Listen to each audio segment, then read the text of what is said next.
Revenge office stories. A single smirk. That's all it took.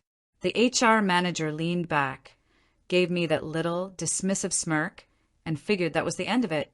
She could not have been more wrong. For me, it was the start of the end for her entire company. In this video, I'm going to walk you through the exact, calculated steps I took to legally gut their client roster, build my own agency from the ashes, and make damn sure they never underestimated anyone ever again. It's a story about where loyalty ends and self-worth begins. It's about how one moment of disrespect can spark a revolution. They thought they were just denying me a raise. What they were actually doing was lighting a fuse. Stick with me, because I'm laying out the whole blueprint. This isn't just a story. It's a masterclass in professional revenge. To really get the smirk, you have to understand the 5 years that came before it. I wasn't just some employee at this mid-sized marketing agency. I was a pillar. I started as a junior account manager, all bright-eyed and ready to prove myself. And I did. By 35, I was a senior client strategist, but that title didn't even scratch the surface. I was the one they called when a multi-million-dollar account was about to walk. I was the one flying out on a Sunday to sit in a boardroom on Monday morning and charm a furious CEO into not only staying but upping their retainer. Over the last 3 years, the numbers didn't lie. I had personally brought in and managed accounts that made up nearly 40% of the company's new business growth. I wasn't just part of the team. In a lot of ways, I was the product they were selling. My relationships with these clients were deep, built on late-night calls, last-minute saves, and an absolute commitment to their success. I knew their businesses inside and out, not just their marketing, but their 5-year plans, their internal politics, the names of their kids. These weren't just line items on a spreadsheet for me. They were partnerships I'd built from scratch. The company culture, though, was turning toxic. It was a classic credit flows up, blame rolls down kind of place. My direct boss, we'll call him Arendor, had perfected the art of taking credit for my wins. He'd forward my detailed reports to the execs, but only after slapping, as you can see, my strategy is paying off on top. My name would magically disappear from presentation slides between the draft and the final meeting. Of course I saw it. I wasn't dumb, but like a lot of women in corporate America, I was walking a tightrope. You want to speak up, but you don't want the difficult or not a team player label. So I kept my head down, worked harder, and told myself the results would have to speak for themselves. After I landed our biggest international client, a deal that took me a year of relentless work to close, I knew it was time. I wasn't just meeting expectations. I was blowing them out of the water. My salary, however, was stuck in the past. I was getting paid like a senior manager, but I was delivering the value of a director, maybe even a VP. So I got ready. This wasn't going to be an emotional plea. It was a business proposition. I put together a detailed dossier. My performance metrics, charts showing the revenue growth for my clients, market data on what my role should be paid, and glowing testimonials from the very clients funding the company's growth. I was asking for a 30% raise. It sounds like a lot, but it would have just brought me up to the industry average for the work I was doing. I could back up every single number. I scheduled the meeting with HR and my boss. It was in one of those small, glass-walled conference rooms, a fishbowl. My boss, Arendor, sat there looking completely checked out, while the HR manager, let's call her Brenda, shuffled her papers with an air of, I'm very important. Brenda was the kind of HR person who makes it clear her job is to protect the company from you, not support you. I laid out my case, calmly and professionally. I walked them through the data, the revenue, the client praise. I made an undeniable, fact-based case for my value. Arendor didn't say a thing. He just stared out the window. When I finished, I looked at Brenda, expecting conversation and negotiation, at least a nice job on the prep. Instead, there was just this long, awkward silence. She glanced at my file, then up at me. She didn't look at my boss. She didn't argue with my points. She just leaned back in her fancy ergonomic chair, and this slow, condescending smirk spread across her face. It wasn't a smile. A smile has warmth. This was pure dismissal. It said, "That's cute you think your little numbers matter." It said, "We have the power, you have none." "We've reviewed your performance," she said, her voice just dripping with condescension. "And while we appreciate your enthusiasm, a salary adjustment of that size just isn't in the budget. Your current pay is considered fair for your role." "My role?" I shot back, my voice steady even though my blood was boiling. "With all due respect, my contribution goes far beyond my job description. The data shows." She cut me off, holding up a hand. The smirk didn't budge. "The decision is final. Your performance, while adequate, doesn't justify what you're asking for." And that was it. That smirk was the final word. My boss, Arendor, finally turned from the window and just nodded like a puppet. A wave of hot humiliation washed over me. It wasn't about the money anymore. It was the total, soul-crushing disrespect. The years of loyalty, the missed family events, the 4 a.m. calls, all wiped out by a single demeaning gesture. I looked from her smug face to my boss's cowardly one, and it clicked. This wasn't a partnership. I was just a resource to be used up, a cog in their machine they thought was easily replaceable. I just nodded, gathered my papers, and stood. "Thank you for your time," I said. The words tasted like ash.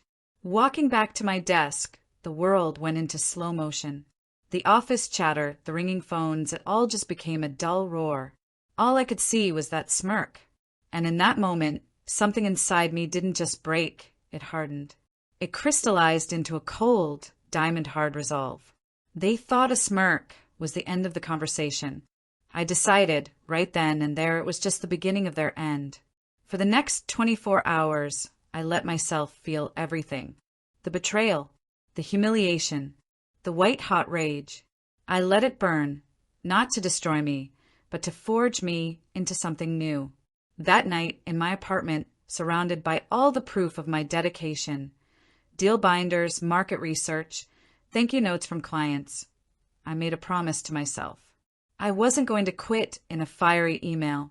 That was their game, petty emotional power plays. I was going to play chess, and I was going to win. My revenge wouldn't be loud. It would be a quiet storm. It would be strategic, meticulous, and, most importantly, totally legal. I wasn't just going to leave. I was going to dismantle the engine I'd helped build, take the most valuable parts with me, and build my own empire. The next morning, I walked into that office a different person. On the outside, I was the same dedicated employee. I smiled in the halls. I hit my deadlines. But underneath, the architect was at work. My new full-time job was planning my exit and their downfall.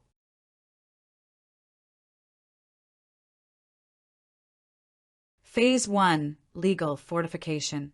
First thing I did, I went home and printed my employment contract and every other HR document I'd ever signed. I spread them out on my dining room table like a general planning a war. I zeroed in on 2 clauses, the non-compete and the non-solicitation. These were the chains they thought kept me tied to them. I was about to turn them into keys. The non-compete was vaguely written. It said I couldn't work for a direct competitor in the area for a year. Now, non-competes are notoriously tricky. Their enforceability really depends on the state you're in, and courts often look down on them if they're too broad and restrictive. I bookmarked that thought. The non-solicitation agreement was more specific. It said I couldn't actively solicit the company's clients for 18 months. The key word was actively. I spent weeks digging into legal articles and court precedents. What really counts as active solicitation? Calling a client to ask for their business is a clear violation. But what if a client calls me first? What if I make a general public announcement on LinkedIn about my new company? That's not targeting anyone specific.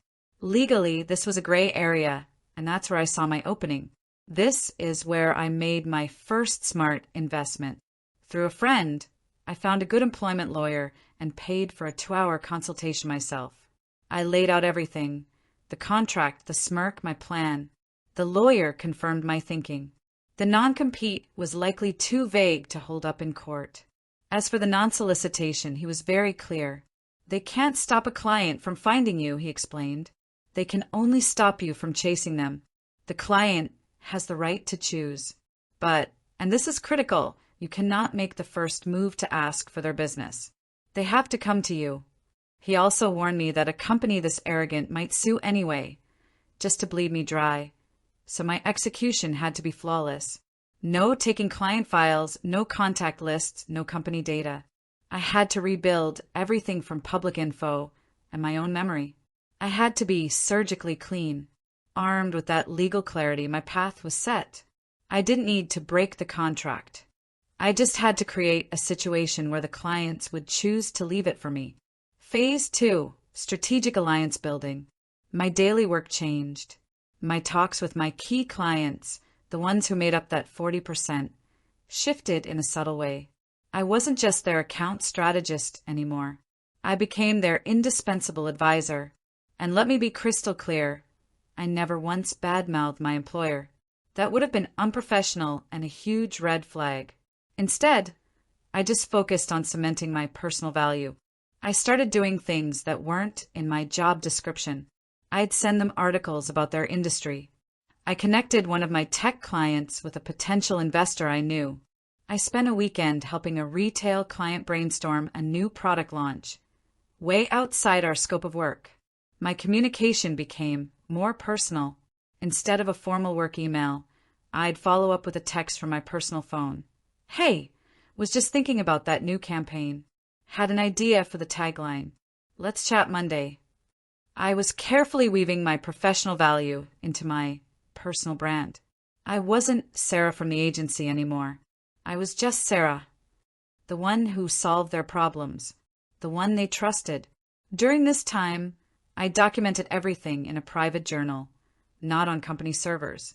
Every extra mile I went, every time a client said, I don't know what we'd do without you. This wasn't just for morale. It was building the case, brick by brick, that my relationships with these clients were mine, earned with my own sweat and brainpower. Phase 3, building the escape pod. While I was shoring up client relationships by day, my nights and weekends were spent on my secret project, building my new agency. Walking away from a steady paycheck is terrifying, but the memory of that smirk was a hell of a motivator. First, the name. I chose Keystone Strategy. A keystone is the central stone in an arch that locks all the others into place. It was the perfect symbol for my role with my clients. Quietly, I did the groundwork. I registered the LLC. I opened a business bank account with my own savings. I bought the domain name. I hired a freelance designer to create a simple logo and a one-page coming soon website. It had no client list, no portfolio, just the logo, the name, and one sentence. Building unshakable brands through indispensable partnership. Every step was precise and secret.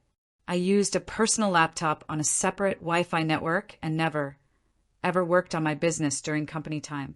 I was giving my employer exactly what they paid for. This was malicious compliance at its best. They wanted an employee who did her job. I was the best damn employee they ever had, right up to the last second. This phase took about 4 months of living a double life. By day, I was the dutiful senior strategist. By night, I was the CEO of a company that didn't exist yet, mapping out business plans and financial projections. I was exhausted, but it was overshadowed by this incredible sense of purpose. I wasn't their victim anymore. I was the architect of my own future and the wrecking ball of theirs. I chose to resign on a strategically boring Tuesday. No major deadlines, no crises. I wanted it to be anticlimactic. I typed up a standard 2-sentence resignation letter giving a professional 2 weeks' notice. I scheduled a meeting with Brenda. This time, I had no dossier, no data, no case to plead. I walked into the same office where she'd dismissed me months earlier and handed her the letter. She read it, and I saw a flicker of surprise, which she quickly covered with that same smug look. The smirk was back, just smaller this time. Well, she said, leaning back. Sorry to see you go. I assume you found another opportunity. It wasn't really a question. I'm pursuing a new direction, I said vaguely. I'll have to remind you of your contractual obligations, she said, shifting into her legalistic tone. Your non-compete and non-solicitation are still in full effect. I just looked at her and gave a tiny nod. I'm fully aware of my contract, I said. Thank you. There was no big exit. I worked my 2 weeks with quiet efficiency, documenting everything for a smooth handover. I was polite, helpful, and completely unreadable. On my last day, Arendor gave me a quick handshake. Good luck out there, he said, already thinking about who was going to get stuck with my work. He had no clue the work itself was about to evaporate. Brenda didn't even bother to come out of her office. They thought they'd won. They thought the squeaky wheel was gone. They had no idea my departure wasn't the end of the problem. It was the trigger. D-Day, the launch. I took 1 week off. I slept in. I went hiking. I cleared my head. And then, on a Monday morning, 1 week after my official last day, I executed the final phase. From my new home office, I opened my brand new Keystone strategy email. The draft was already written. It was simple, professional, and perfectly legal. It wasn't an offer. It was just an announcement. Subject: a new chapter. The body was short and sweet. Dear client name. Asterisk, I'm writing to share some personal news. As of last week, I have resigned from my position at old company name to launch my own strategic consulting agency, Keystone Strategy. Asterisk. I am incredibly proud of the work we did together and so grateful for the partnership we developed. You can learn more about my new venture here. Link to my website. Wishing you all the best. Sarah. I sent it to a targeted list of contacts I'd built from memory and public sources like LinkedIn, the key decision makers at the 7 accounts I had personally cultivated. Then I made a public announcement on my LinkedIn profile, updating my job to founder and CEO at Keystone Strategy and sharing the same message. It was a public broadcast, not a private plea. I hit send, and I waited. I didn't wait long. The first reply came in 10 minutes. It was from the CEO of the big tech firm. Sarah, this is fantastic. We were just talking about Q1 strategy. Can you talk this afternoon? We'd be fools not to follow you. Then another, and another. My inbox started blowing up. These weren't just congratulations. They were business inquiries. What's your onboarding process? Can you send over a new contract? When can you start? They didn't see it as leaving their agency. They saw it as me leaving, and they were coming with me. By lunchtime, I had verbal commitments from 5 of the 7 clients. The other 2 came by the end of the day. The aftermath, the implosion. While I was lining up contracts, I can only imagine the dawning horror back at the old office. The first sign of trouble for them probably came as a series of bland termination of services emails from their biggest clients. Then another, and another. Around 3 p.m., my phone rang. I didn't recognize the number, but I knew. I let it go to voicemail. A few minutes later, a frantic message. It was Arendor. Sarah, it's Arendor. Call me back. Immediately. We have a serious problem. We've had a mass exodus of clients. We need to know what's going on. Call me. His voice, usually so calm, was tight with panic. Next came an email from Brenda. Subject: urgent. Breach of contract. The smugness was gone. Now it was just fury. She accused me of illegal solicitation and threatened immediate legal action. I forwarded her email and Arendor's voicemail to my lawyer, who was already prepared. His response was calm. This is exactly what we expected. Don't reply. Let me handle it. My lawyer sent them a formal letter the next day. It pointed out that I had not actively solicited anyone and that the clients had all initiated contact after a public announcement. He also politely reminded them that clients are free to choose their business partners and that any attempt to interfere with my new company could be met with a countersuit for tortious interference. Faced with a costly legal fight they were unlikely to win, and the terrible PR of suing their own former clients, they backed down. The fallout for them was catastrophic. In 24 hours, they lost nearly half their most profitable new business. Morale plummeted. I later heard from old colleagues that the place descended into chaos. There were emergency meetings and a furious blame game between Arendor and Brenda. He blamed her for pushing me out. She blamed him for not owning the client relationships. The truth is, neither of them ever did. I did. The new kingdom, my agency, Keystone strategy, hit the ground running.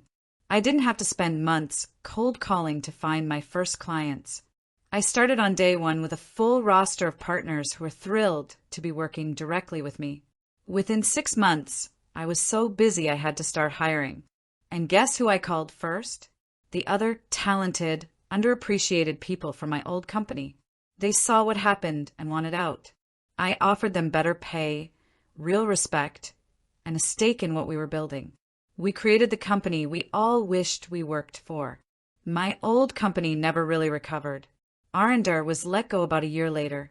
Brenda, I heard, was moved to a different department after overseeing the single largest loss of revenue in the company's history. They became a case study in what happens when you treat your people as disposable. They learned that your most valuable assets aren't on a spreadsheet. They're the people who build the relationships. Looking back, that smirk was the best thing they ever could have given me. It was the disrespect that started a revolution. They thought it was a show of power, but all it did was expose their weakness and unlock my own strength. This story isn't just about revenge. It's about knowing your value, even when the people signing your paychecks don't. It's about understanding that loyalty is a two-way street. And when one side lets go of their end of the rope, you have every right to walk away and build your own bridge. They were playing corporate checkers. I was playing the long game of chess. And sometimes the most powerful move is a strategic retreat, followed by a devastating counterattack. So, I'll ask you, was it revenge, or was it just good business? If this story hit home for you, or if you've ever felt undervalued, hit that subscribe button. I'll be sharing more stories and strategies for taking back control of your career. And drop a comment below. I want to hear your stories. Ever had a boss like this? What did you do? Let's talk about it. Thanks for watching.